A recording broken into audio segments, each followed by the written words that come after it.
और बड़ी खबर का रुख कर लेते हैं। कृषि कानूनों के खिलाफ किसानों का प्रदर्शन लगातार जारी है। इस बीच न्यूज़ 24 के सवाल पर कृषि मंत्री नरेंद्र सिंह तोमर ने ये कहा है कि सकारात्मक बातचीत के लिए तैयार है वो। किसान नेता आगे आएं और बातचीत करें। कृषि मंत्री की किसान आंदोलन खत्म करने की अपील एक बार फिर से नजर आई है। मोदी सरकार की नई कैबिनेट की कल पहली बैठक हुई, जिसमें सरकारी मंडियों को मजबूत करने के लिए अहम कदम उठाया गया है। तोमर ने नए कृषि कानूनों को लेकर आंदोलन कर रहे किसानों से कहा है कि सरकार की ऐसी कोई मंशा नहीं है, कोई इरादा नहीं है कि वो सरकारी मंडियों को खत्म करे। और एक बार फिर से कृषि मंत्री ने बातचीत की अपील की है और कहा है कि आंदोलन को खत्म किया जाए। नरेंद्र सिंह तोमर जी, रमन न्यूज़ 24 से बोल रहा हूँ। आपने कहा कि आज कैबिनेट में जो महत्वपूर्ण निर्णय हुए और आपने किसान आंदोलन से जुड़े लोगों तक संदेश पहुंचाने की कोशिश की। आपको लगता है कि आज के इस बड़े फैसले के बाद किसान आंदोलन में जो लोग शामिल हैं उनको आप अपील करेंगे कि वो अपना आंदोलन वापस लें, या आंदोलन वापस अगर वो नहीं लेते हैं तो बातचीत के लिए आप इनवाइट करेंगे उनको?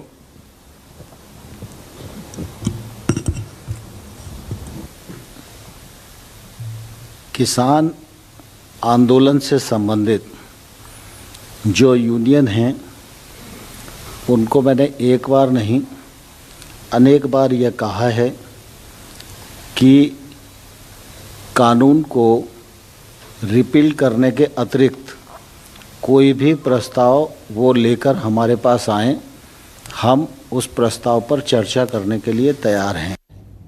तो देखिए, कृषि कानूनों के खिलाफ जो किसान आंदोलन चल रहा है उसको 7 महीने से ज्यादा का वक्त हो गया। इससे पहले 11 दौर की बातचीत हो गई। एक बार फिर से बातचीत की अपील की गई है। सरकार के इस प्रस्ताव पर राकेश टिकैत का बयान भी सामने आया है। राकेश टिकैत ने कहा है कि हम भी सरकार से बातचीत करना चाहते हैं, लेकिन इसके लिए कोई शर्त नहीं होनी चाहिए। वे फिर कंडीशन ये लगा रहे कि किसान आए, बातचीत करें और कानून चेंज नहीं होंगे, कानून में बदलाव करें, कानून खत्म नहीं होंगे और आन के बातचीत कर ले, धरना खत्म कर दे। तो जो 8 महीने से किसान बैठे, कोई ऐसे ही नहीं बैठे कि सरकार इसको एडवाइजर देगी, एडवाइजरी बोर्ड की मेंबर है और किसान को जो कुछ कहेगी उसके डायरेक्शन पे किसान चलेगा, ऐसा नहीं है। सरकार को बातचीत करनी, जो भी होगी वो हाउस के अंदर बात होगी। उनको बात करनी है, बात करें, लेकिन कंडीशन लगा कर बात ना करें। दूसरी चीज ये है कि वो कौन सा सिस्टम है कि जिससे मंडी बच जाएगी।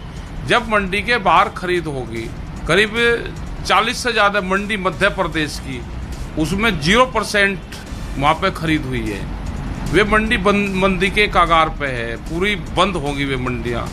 इसी तरह से उत्तर प्रदेश की, बिहार पूरा बंद हो चुका है। मतलब कौन सा फार्मूला है कि वहाँ पे खरीद होगी नहीं और मंडी चलती रहेगी? कौन सा फार्मूला है? हो सकता है कि 1 साल ये उनकी सैलरी दे दें, उनका रख रखाव कर दें, लेकिन उसके बाद में क्या होगा? जब मंडियों में पैसा ही नहीं होगा तो खत्म हो जाएगी मंडी पूर्ण रूप से। मंडी धीरे धीरे बंद हो जाएगी। जो हाल बिहार का हुआ है वही हाल पूरे देश के किसानों का होगा, पूरे देश की जो मंडियां है उसका हाल होगा। 50% से ज़्यादा अनाज जो व्यापारी सस्ते में खरीदता है वो गोदामों में जाता है सरकारी, वो फर्जी तरीके से जाता है।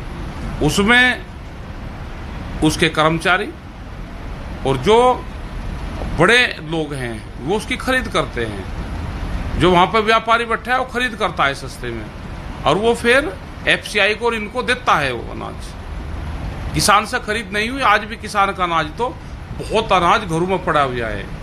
वो हरियाणा की आप बात कर लो, आप उत्तराखंड की बात कर लो, आप तराई वाले बेल्ट की बात कर लो, किसान का तो गेहूं की खरीद हुई नहीं। यही मक्का का हाल है, यही दूसरी जो फसलें हैं उसका हाल है।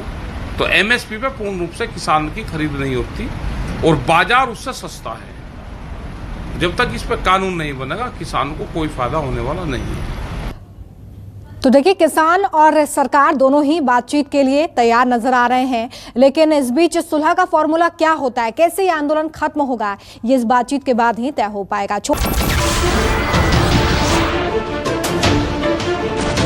नमस्कार, मैं हूं मानक गुप्ता।